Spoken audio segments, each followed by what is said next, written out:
Shalom, shalom, bien-aimés. Donc, nous continuons avec notre série d'émissions de Apprendre la Bible en 30 jours. Donc, comprendre la Bible en 30 jours. Et aujourd'hui, c'est l'épisode numéro 7. Et si vous voulez suivre les autres émissions, à partir de l'épisode numéro 1 jusqu'à l'épisode numéro 6, vous regardez juste sur les titres des émissions où c'est écrit EP. Ensuite, le numéro, et c'est là que vous allez savoir le numéro donc, de l'émission. Alors, à l'émission numéro 7, que le Saint-Esprit soit avec nous, qui prend le contrôle de notre enseignement. À l'émission numéro 7, nous allons parler de la période, de l'époque des conquêtes de Josué. Donc, pour un petit rappel, Moïse s'est occupé d'Israël de quitter l'Égypte jusqu'au mont Sinaï. Et ensuite, il va donner le relais à Josué pour que Josué maintenant fasse la conquête. Ça veut dire c'est Josué qui reçoit la responsabilité d'attribuer à la loterie, à chaque tribu d'Israël, leur terre, la terre qu'ils vont occuper. Donc les 12 tribus d'Israël vont occuper leur terre avec Josué. Et à cause des rébellions et à cause des révoltes d'Israël, eh bien Moïse ne pouvait pas terminer cette mission-là. Et le Seigneur lui a dit de passer le bâton à Josué pour que Josué puisse finir de faire ce travail-là pour Israël. Bien aimé, dans notre vie, nous devons refuser la rébellion.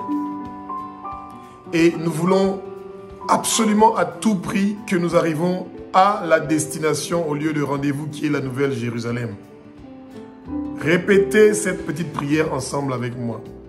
Dites, Abba, au nom de Jésus-Christ de Nazareth, moi et ma famille, nous allons arriver à la Nouvelle Jérusalem.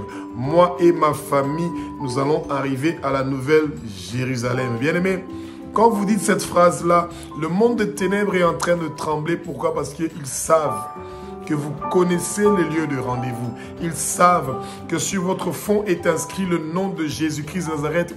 Ou sinon, vous n'allez pas pouvoir entrer au lieu de rendez-vous qui est au milieu du paradis de Dieu, où nous allons manger les arbres de fruits qui se trouvent au milieu nous allons manger les fruits, de l'arbre qui se trouve au milieu du paradis de Dieu.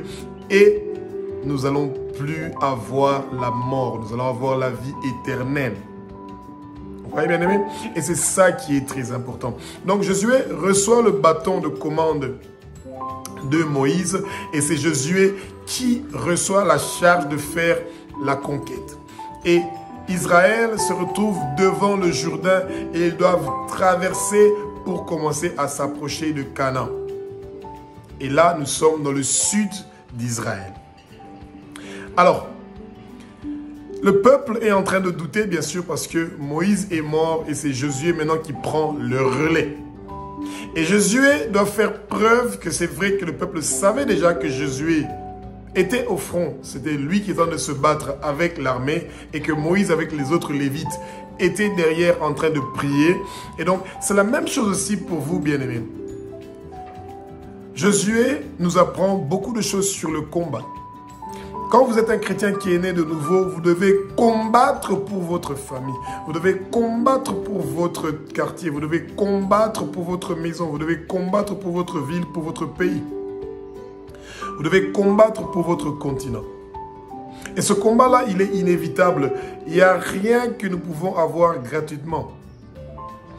Et c'est pour ça que Josué, au chapitre 1, au verset 8, dit « Que ce livre de la loi ne s'éloigne pas de toi. Étudie-le nuit et jour pour avoir le succès. » Bien-aimés, les gens qui n'aiment pas lire la Bible, les gens qui n'aiment pas prier, il n'y a pas moyen d'avoir la victoire parce que le seul épée que nous avons, que nous pouvons utiliser pendant les moments de combat, c'est la connaissance de la parole. Ouais. Et donc, nous devons absolument vouloir avoir la victoire. Le livre de Josué parle plus des victoires d'Israël et comment Israël a fait pour avoir les victoires. Vous voyez? Et faites cette petite prière ensemble avec moi. Dites, Abba, au nom de Jésus-Christ de Nazareth, je veux avoir la victoire sur toutes les batailles qu'il y a dans ma vie et qui viennent dans ma vie au nom de Jésus-Christ de Nazareth. Ma famille n'aura pas d'échec. Je n'aurai pas d'échec. Je refuse l'échec dans ma vie. Je refuse les défaites dans ma vie. Je ne suis pas un nul. Je ne suis pas un raté. Je suis un victorieux et j'ai la victoire en Jésus-Christ de Nazareth. Et vous dites Amen. Bien-aimés, le monde de ténèbres sent déjà qu'il y a un changement parce que votre mentalité est en train de changer, votre mindset est en train de changer. Vous avez une autre façon de voir les choses. Vous avez une autre façon d'approcher les choses, bien-aimés. Nous devons apprendre le combat. Nous devons apprendre à nous réveiller tôt pour pouvoir prier, combattre, étudier la parole. C'est au moment où vous êtes le plus fatigué, que vous sentez que votre journée est chargée et que vous êtes épuisé. C'est le moment d'étudier la parole. C'est le moment de connaître la parole. Et ça va vous permettre de réussir dans beaucoup de choses quand vous connaissez le Seigneur. Donc, Josué se retrouve devant le Jourdain. Et Israël doit recevoir la preuve qu'ils sont capables de pouvoir réussir à faire des bonnes choses. Alors, il y a des espions qui partent à Jéricho. Parce que c'est la prochaine ville que Israël donc, va attaquer. Et la ville de Jéricho est réputée d'avoir une muraille qui les protège et beaucoup de mauvaises choses se font à Jéricho et Jéricho est redoutable pour beaucoup d'autres nations qui sont tout autour d'eux. Et Josué envoie des espions pour aller espionner la ville. Ils ont monté le mur, ils sont entrés pour espionner la ville et quelqu'un a découvert qu'il y a des espions qui sont à Jéricho. Et c'est comme ça que Rahab, la prostituée, va héberger les espions d'Israël. Vous voyez? Et quand on est venu pour chercher ces espions-là, Rahab a caché Israël, a caché les espions d'Israël chez elle. C'était une prostituée. Et bien aimé, Rahab a eu sa récompense. Quand vous aidez les hommes de Dieu, quand vous aidez Israël, quand vous priez pour Israël, il y a une récompense pour vous. Les espions réussissent à s'échapper et les espions retournent où Israël était. Et ensuite, le moment est arrivé.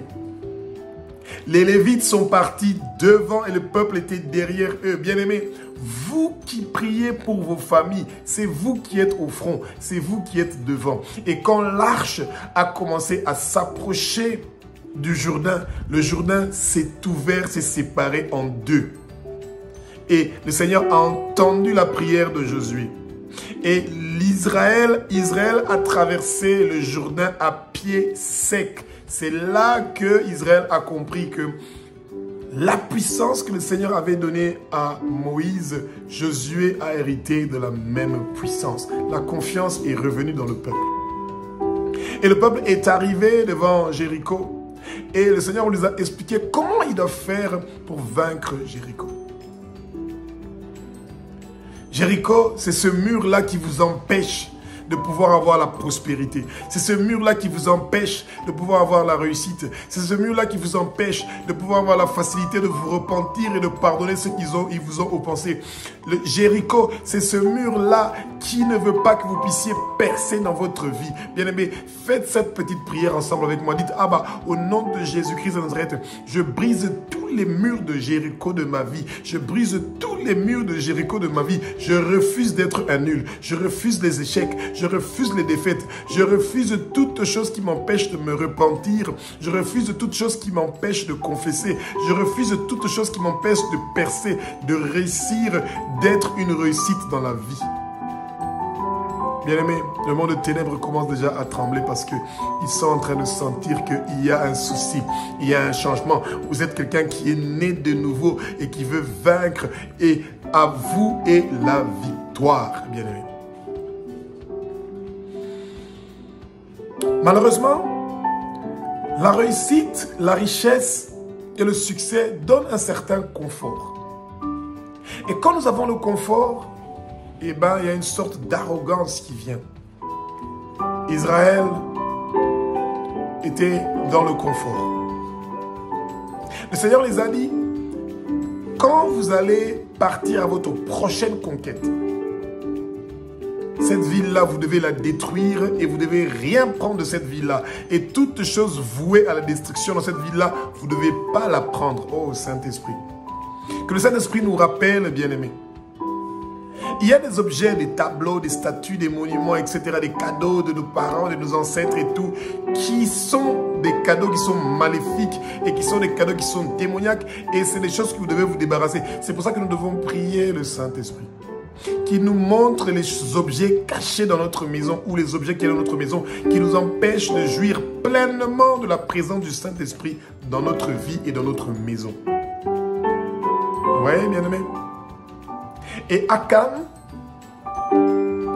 quand la guerre était terminée après la ville de Jéricho, donc c'était à Haï, Akan a pris des objets qui étaient voués à la destruction. Et à cause d'une personne, Israël a perdu la prochaine bataille et plus de 3000 personnes sont mortes, des vaillants guerriers, à cause d'une personne qui a refusé d'être obéissant envers la parole du Seigneur.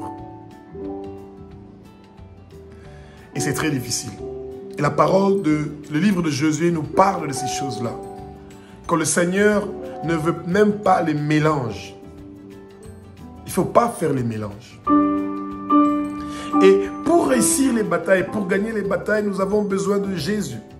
Il n'y a aucune bataille qui peut être gagnée sans celui qui a déjà remporté les batailles pour nous, à notre place. Nous ne faisons que passer notre chemin. Celui qui s'est battu et qui a vaincu, c'est Jésus qui est le Fils de Dieu, qui est Dieu, qui a versé son sang pour que nos péchés soient rachetés. Et Jésus-Christ est un Dieu qui est merveilleux, bien-aimé.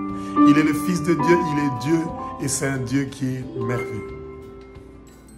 Et Israël ne s'est pas arrêté là, il a continué avec sa désobéissance. À Gabaon, Israël a conclu des alliances avec les peuples qu'ils ont trouvés. Le Seigneur les avait dit, jusqu'à ce que vous allez occuper tout le territoire d'Israël et que les 12 tribus vont avoir leur terre. Ne laissez aucun peuple sur votre chemin.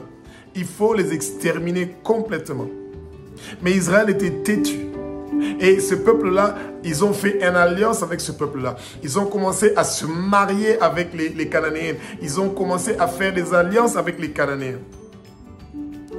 Et c'est comme ça que les autres nations tout autour d'Israël ont commencé à se préparer pour préparer leur vengeance. Bien-aimés, ne négociez pas avec le Satan. Ne négociez pas avec les démons. Tous les pharaons de la famille de votre père et de votre mère, ils doivent être brisés et détruits au nom de Jésus. Toute personne qui prononce des paroles maléfiques contre vous, qu'il soit détruit au nom de Jésus. Toute personne qui vient avec des plans pour vous tuer, qui prépare un trou pour vous mettre dedans, qui prépare un cercueil pour vous mettre dedans, refusez ces choses-là au nom de Jésus. Vous n'allez pas mourir, vous allez vivre et déclarer les œuvres de l'Éternel des armées. Et aucun poison ne va vous tuer, aucun accident ne va vous arriver au nom de Jésus. Et vous allez avoir aucune maladie et aucune infirmité. Et aucune goutte de votre sang ne va couler au nom de Jésus-Christ. Bien aimé, vous devez apprendre à vous battre. Et le livre de Josué vous apprend que vous devez vous battre, vous devez être obéissant, vous devez écouter la voix du Seigneur, vous devez respecter les commandements du Seigneur. Et c'est comme ça que vous allez avoir la victoire. Que le Seigneur soit avec vous. Que le Seigneur vous donne la force, le courage de continuer à combattre jusqu'à la fin. Merci Jésus. Merci Jésus.